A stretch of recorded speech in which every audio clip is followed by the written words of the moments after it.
This week I am driving the Lincoln Navigator, and in case you missed it, the sun isn't up yet. So what I figured I would do in this video is take a look at the lights and the lighting signatures on this very large SUV.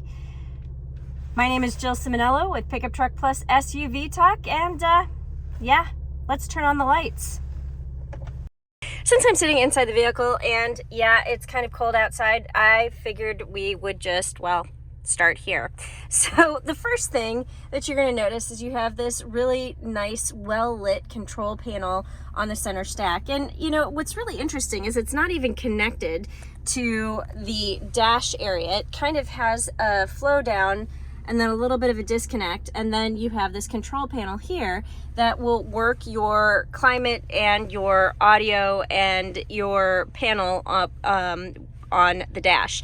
So I don't know, I think it looks kind of cool because to me it just, well, it really looks like a control panel. But one of the cool things that this disconnection has done is it's created a space down here below the dash where you can store some things, and it's pretty well lit.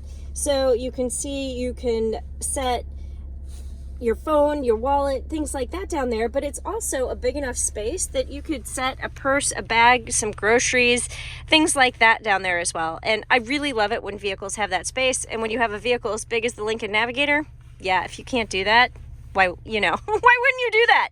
I think you can do that. So the other thing that I'm going to point out is you have some really well lit areas here, from your wireless charging area to the USB-C and USB-A ports. Those are outlined. And then you have your outlined cup holders. Moving over to the steering wheel, all of your steering wheel controls are also well lit, and I appreciate that. Some models will leave this dark because they have the assumption that, well, you own the vehicle, you'll get used to this eventually, and even at dark, why would you need to touch these things? Well, I don't know. Maybe because you have cruise control and stuff like that on here. Yeah. At any rate, I like it when they light up the controls on the steering wheel. And, you know, similarly, they've lit up the controls and outlined the seat controls on the door panel as well. You also have some ambient lighting in the door for your little side panel here, where you can fit a bottle and just some things. I don't know. You know what? I never put anything down here. What do you put down there? Just curious. I never put anything there. I mean, sometimes I'll put a bottle if I have two, but yeah, I never really use that space. What do you use it for? Random aside from Jill today. All right. So that's just a look at the front. You know, you move into the back, you do have a little lit panel on the console area and lit cup holders, but there's really not a lot of ambient lighting in the back seat. It's just pretty much focused on the front, and I don't think it's overdone. I think it's actually pretty well done because it's lit but not too lit in terms of being too bright for your situation. Now, I'll be honest with you, I haven't really driven this at night, so I haven't played around with this, but let's look at the features. Okay, so that's kind of cool. I like how that little sparks up. So those are, well, okay, so that's not really anything there. Let's look at the settings, because I'm kind of curious if it has any color changes for the ambient lighting. Okay, so hey, look at that, ambient lighting, and look at that.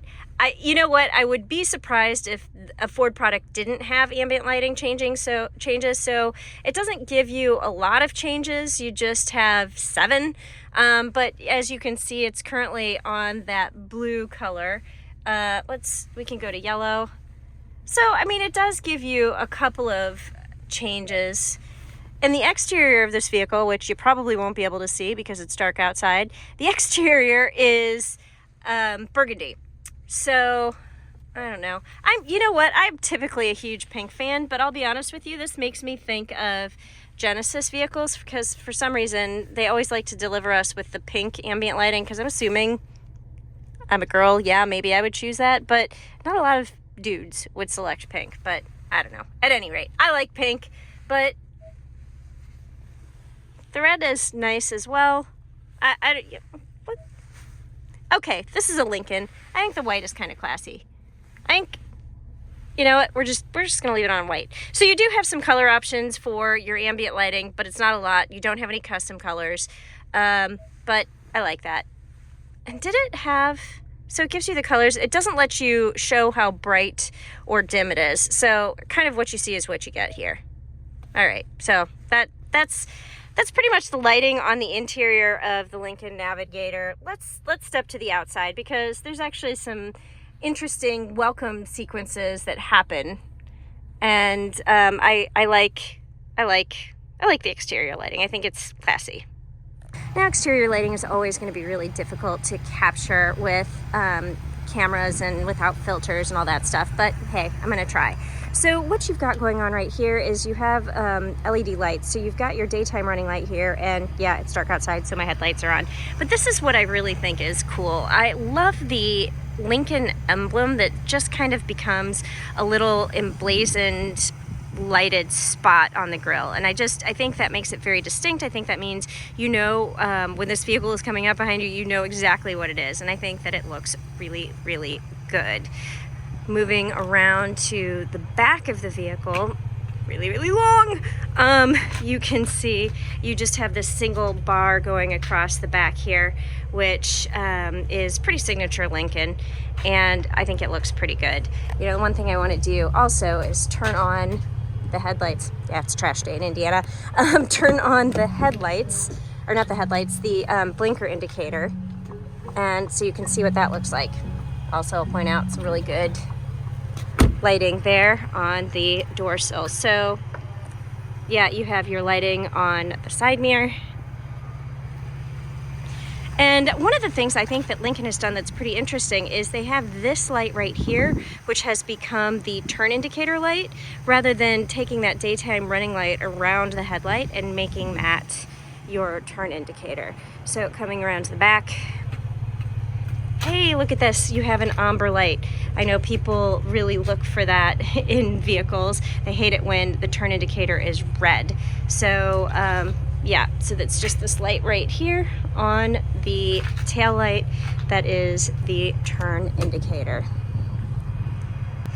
Now I want to turn the vehicle off, because there's one more thing that I want to show you in terms of lighting signatures on the exterior, and that means there's some welcome lighting and things like that going on that I think looks pretty cool. All right, I'm always a sucker for lighting signatures when you come up to a vehicle, and this is a pretty cool one. So the vehicle right now is locked, but when you unlock it, as you can see, the lights just kind of pool on the sides as they come around, and it's just kind of like, hi, welcome. And then when you lock it, similarly, it gives you a little blink, and then the lights just kind of fade to black. The sun is coming up. I'm losing my window here to get this video done, so we're gonna hustle a little bit, and we're gonna come to the back and we'll show you the lighting signature from the back of the vehicle. So this is the unlock, a little slow welcome,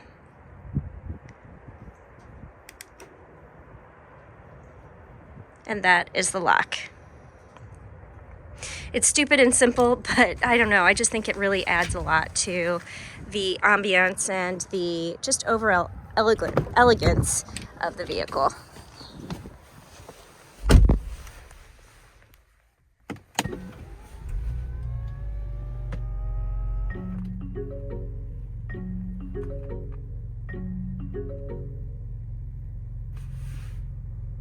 As the sun is starting to come up here in Indiana, that is my cue to wrap this up. But one of the things that I wanted to say is that even though this is a large 3-row SUV, this is one of the more comfortable large 3-row SUVs I've driven. And I like the seats, I like the 3rd row access, I like the 3rd row roominess, and I like the 3rd row comfort. So if you're actually gonna have a 3-row vehicle that you're putting people in, this is a really good option. Now, this is the reserve trim, so it's certainly on the pricier side of things, but I figure for a large luxury vehicle, $110,000 isn't completely out of the realm of possibility. So yeah, I like how this vehicle drives. I like the perfect position seats that you can adjust any way you can. The heated seats work great. It's cold here in Indiana, and I'm definitely appreciating them right now. And I also really appreciate the massaging seats. So there's a lot to like here. And if you have the money and this is the kind of vehicle that you are looking for, don't ignore Lincoln. I think a lot of people go straight to Cadillac or to Audi or to other, or BMW, to other luxury vehicles, and they kind of forget about Lincoln. But don't do that. In addition to the cool lighting signatures, there's a lot to love on this vehicle. So that is what I have for you today on the 2023 Lincoln Navigator. Thanks for watching, and yeah, I think it's time for me to go get some coffee. I'll see you down the road.